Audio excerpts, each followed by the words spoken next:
제가 진짜 이 장면 보면서 내가 진짜 변호사 되길 잘했다. 안녕하세요, 미네입니다. 오늘은 제가 좀 촬영 구도를 바꿔봤는데요. 그 전에 영상들에서 항상 구도가 좀 비슷하다 보니까 회사 생활 열심히 해서 로봇이 됐냐, 뭐 AI 영상이냐 이런 말씀을 하시는 분들이 많아서 오늘은 한번 조금 자연스럽게 찍어보고자 했습니다. 최근에 굉장히 화제였던 서울 자가의 대기업 다니는 김 부장 이야기, 그 드라마를 보면서 같이 얘기해보고 싶은 부분들 영상으로 만들어봤으니까요. 귀엽게 봐주시면 좋을 것 같아요.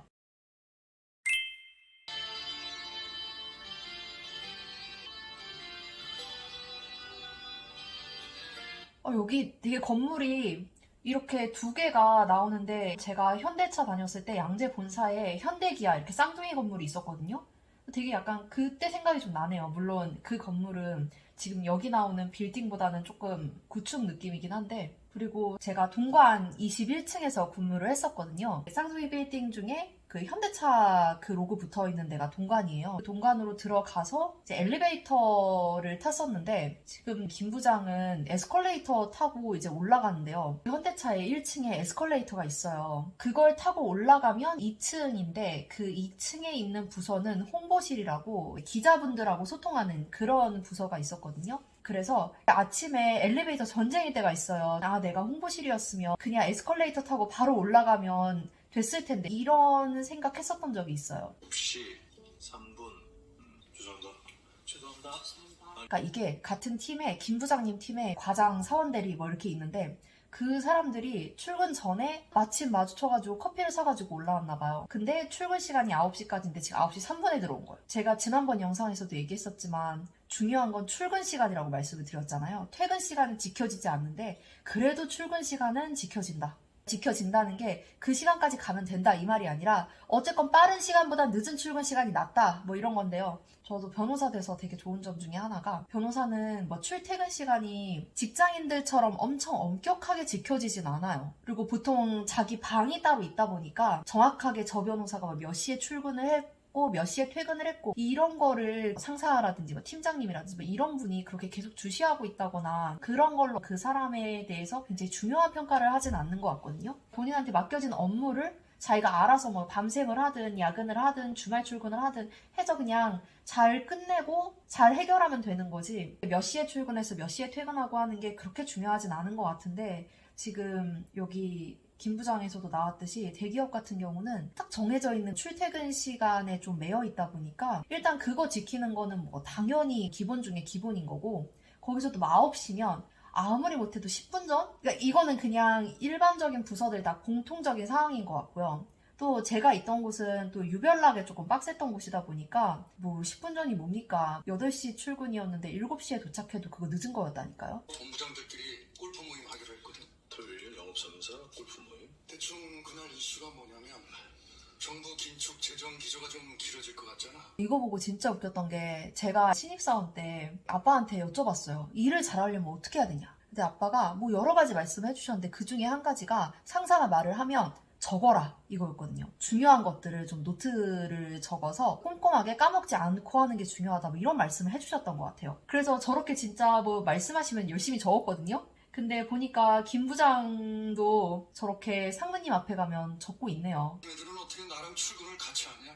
두 부장 애들은 이미 싹 앉아있는데 니네는 곧 죽어도 그냥 9시에 딱 맞춰서 들어와. 저는 현대차에서 대리 1년 차까지 일을 하고 퇴사를 했기 때문에, 보통은 사원 3, 4년 차만 돼도, 아니 사원 2년 차만 돼도 밑에 후배 들어오는 경우 되게 많아요. 저 같은 경우에는 제가 사원 3년 차 때부터 기조실에 있는 팀을 갔기 때문에 거기는 좀 고령화가 좀 진행이 되어 있는 조직이거든요. 거의 과장급이 약간 막내 같은 그런 팀들도 있고 할 정도인데, 그렇다 보니까 후배가 있기는 했는데 직속으로 어떤 업무를 같이 하는 후배가 있거나 하지는 않았었고, 그냥 제가 어딜 가든 항상 거의 막내였었죠, 퇴사할 때까지. 그래서 그냥 상사 힘든 것만 생각을 하고 있었는데, 위로 올라갈수록 과장급들만 돼도 본인이 워킹그룹장이면 뭐 밑에 애들 관리 제대로 못하면 그게 나의 어떤 평가에 굉장히 큰 영향을 미치는, 그러니까 그게 윗사람으로부터의 나에 대한 평가에 영향을 미치기도 하지만 또 한편으로는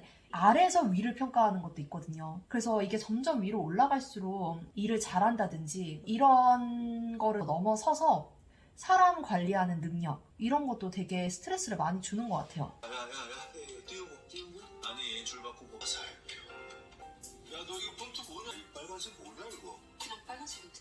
제가 진짜 이 장면 보면서 아 내가 진짜 변호사 되게 잘했다라고 생각을 했던 게 제가 말하고 글 쓰고 이런 거는 이렇게 못하지 않는데요. 뭐 PPT 작업 그것도 PPT 중에서도 뭐 내용보다 디자인 예쁘게 하는 거 있잖아요. 제가 그거 진짜 쥐약이거든요. 이거는 그냥 어릴 때부터 디자인 감각 자체를 타고나질 못했고 뭐 노력의 문제라고 보기에는 남들보다 더 많은 시간을 투자를 해야 남들만큼 하는 그래서 저한테는 굉장히 이제 가성비 안 좋은 영역이 디자인 이쪽인데 근데 회사 다니면서 보고서를 쓸 때 물론 내용도 당연히 중요하지만은 전체적으로 이게 왁구가 예쁘지 않으면 결제를 안 해주는 분들이 계셨어요. 그렇다 보니까 보고서를 정말 잘 쓴다라는 얘기를 듣는 분들은 내용도 내용이지만 그런 거를 좀 예쁘게 하시는 분들이 많았었고요. 변호사가 된 다음에는 주로 서면으로 다 업무를 하잖아요. 변호사들이 쓰는 서면도 물론 뭐 조금 더 예쁘게 뭐 할 수 있겠죠. 근데 예쁘게 해봤자 뭐 보기 쉽게 이렇게 정갈하게 그냥 그런 정도고 실질적으로 서면 본문 같은 경우에는 대부분 쓰는 양식이 거의 다 정해져 있어요. 뭐 글자 크기라든지 글씨체라든지 뭐 줄간격이라든지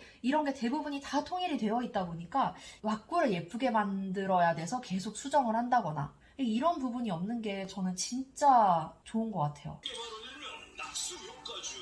자 들어갑니다.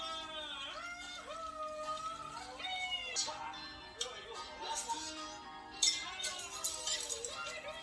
저희는 더 이상 경쟁자가 아닙니다. 동반자. 자 사랑합시다.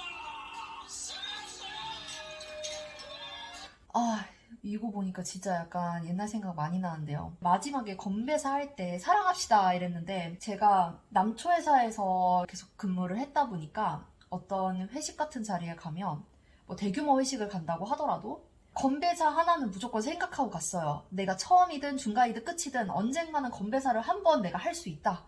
이렇게 그냥 전제를 하고 참석을 했었기 때문에 제가 좀 창의력이 부족하거든요. 그래서 어떤 참신하고 재밌고 이런 건배사를 할 자신은 없고 제가 걸리면 항상 사랑합니다로 했었어요. 아무래도 이제 남자 많은 회사에 여직원으로 있다 보니까 어떻게 보면 좀 진부한 창의적이지 못한 그런 건배사를 해도 좀 귀엽게 봐주시더라고요. 송이가 내년에 그 대리 진급회인 거 아는데 내후년에 딱 30 돼서 그 대리 달면 안 될까? 네? 저 허과장 10년 넘게 이 차장도 못 달고 있는데 일단 뭐 있을 법한 일일 수 있을 것 같긴 한데 제가 다니면서는 이런 상황은 못 봤었던 것 같아요. 뭐 이게 정말 위로 올라가서 면 어떨지 모르겠지만 사원에서 대리 진급하는 젊은 그런 직원들한테 이렇게 얘기를 하는 게 얼마나 먹힐지도 잘 모르겠고 특히 사원에서 대리 진급하는 거는 누락하는 사람이 그렇게 많지는 않다 보니까 아마 이런 사유로 하는 거는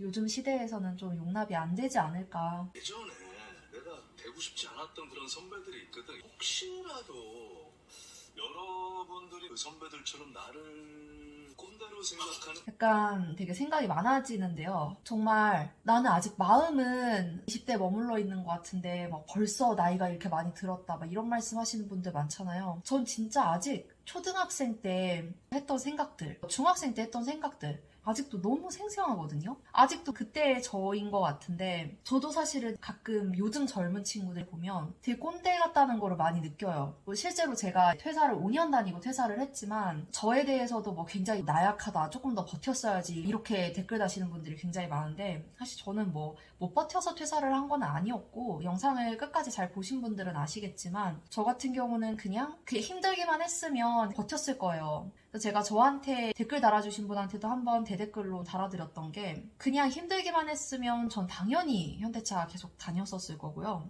근데 그 힘든 과정 중에서 내가 정말로 5년 뒤, 10년 뒤에 원하는 삶이 뭘까를 고민을 했는데 저는 직장인의 삶보다는 내 사업을 하거나 전문직으로서 삶을 사는 게 훨씬 잘 맞는 삶이라고 결론을 내렸기 때문에 결단을 내렸던 거였고 근데 여기서 이제 중요한 거는 저도 퇴사를 하고 싶다는 마음은 있지만 퇴사를 못하고 회사를 다니고 있었을 때 저보다 어린 진짜 한 1, 2년 차? 이런 후배들의 퇴사 소식이 막 전해지거든요. 근데 제가 그때부터 꼰대라는 걸 느꼈던 게 저 정도 다니고 저런 사유로 퇴사를 한다고? 물론 그 친구들의 속사정은 제가 다 모르는 거지만 그래도 제가 봤을 때는 지금 저렇게 나가면 경력에 좋지 않을 것 같은데 그냥 대책 없이 나가는 후배들도 많았어요. 그래서 그런 거 보면서 한편으로는 그들의 그 패기가 되게 부러우면서도 한편으로는 지금 당장 사회 나가서 다른 직업을 구한다, 다른 진로로 간다라고 했을 때 나보다 경쟁력이 별로 뛰어나 보이지 않는 그런 친구들의 경우에도 뭔가 대책 없이 퇴사하고 이런 거를 보면서 되게 꼰대 같은 마인드로 아 요즘 것들 이렇게 생각했었던 적이 있었거든요. 그래서 제가 이거 보면서도 반성 많이 하고 제 유튜브 댓글 보면서도 과거의 저 자신을 굉장히 반성하고 있습니다. 저 지금 사무실 올라가서 너무 일하고 싶어요. 아니 갑자기 왜 이러시는 거예요? 그런 말 있잖아요. 최고의 상사는 밥 사주는 상사가 아니라 카드 주고 회식 때 빠져주는 상사다. 사실은 이 말이 100% 맞는 말 같진 않아요. 왜냐면 저도 근무하면서 팀을 여러 번 옮겼었는데 그 팀 중에는 정말로 팀원들이 진심으로 아 이사님 가지 마시라고 2차 같이 가자고 붙들어도 본인이 그냥 싫어서 도망가시는 분도 계셨거든요. 그래서 꼭 모든 상황에 들어맞는 건 아니겠지만 그래도 저도 앞으로 살면서 내가 꼰대가 되지 않았는지 나는 잘해준다고 내 방식대로 했는데 혹시 나보다 어리거나 후배인 사람들한테 그들을 힘들게 하고 있는지 항상 점검해야 될 것 같아요. 그럼 한번 가볍게 다음 주까지 하반기 신규 상품 아이템 아이디어 한 사람당 5개씩만 가자. 5개씩이나? 너무 부담 갖지 말고 이 실적 확실히 낼 수 있는 걸로. 이거 진짜 약간 PTSD 오는데 똑같이 뭐 야근을 뭐 밤 10시까지 해야 된다라고 해도 이게 단순 반복 업무가 되게 밀려 있어서 그거를 10시까지 하면 될 때랑 정말 머리를 써서 뭔가 창의적인 걸 만들어내야 될 때 야근하러 돌아가는 그 길의 마음의 부담 자체가 다르거든요. 단순 반복 업무는 솔직히 주말 출근해도 안 힘들어요. 그냥 음악 들으면서 생각 없이 하면 돼요. 시간만 투자를 하면 되는 거니까. 근데 머리를 많이 써야 되는 거. 특히 그 중에서도 되게 창의적인 어떤 생각을 해야 되는 거. 이거는 진짜 힘든 건데 어떻게 이렇게 딱 개수를 정해서 할당을 하고 이런 거 자체가 되게 쉽지 않죠. 아마 본인한테 시켜도 못 하셨을 거예요. 그런 곳에서 창의적인 게 나올 수가 없죠.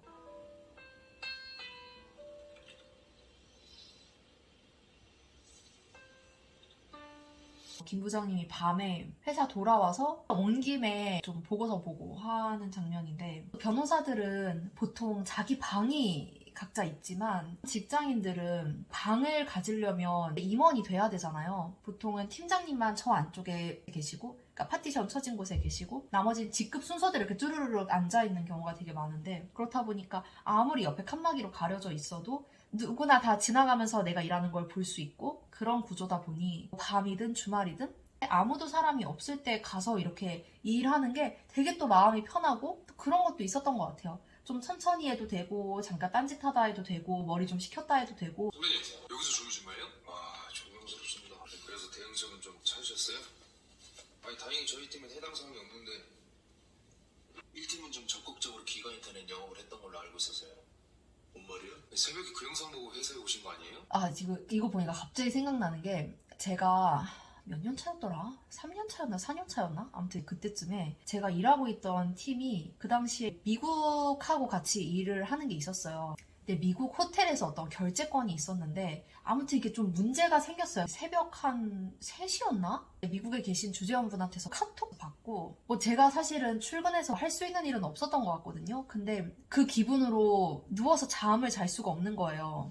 그래서 자려고 누웠다가 다시 회사에 출근을 했던 적이 있었거든요.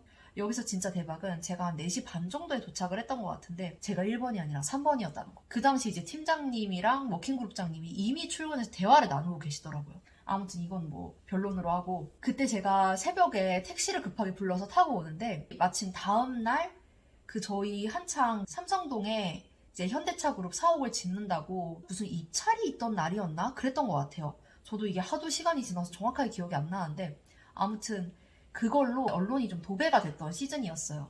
그래서 새벽에 택시 타서 회사 가달라고 하니까 택시 기사님께서 오늘 입찰 때문에 정신 없으신가 봅니다 이러시더라고요. 거기서 아니라고 다른 업무 때문이라고 말할 그런 기운도 없는 거예요. 그래서 그냥 네 이러고 그냥 앉아있었던 기억이 나네요.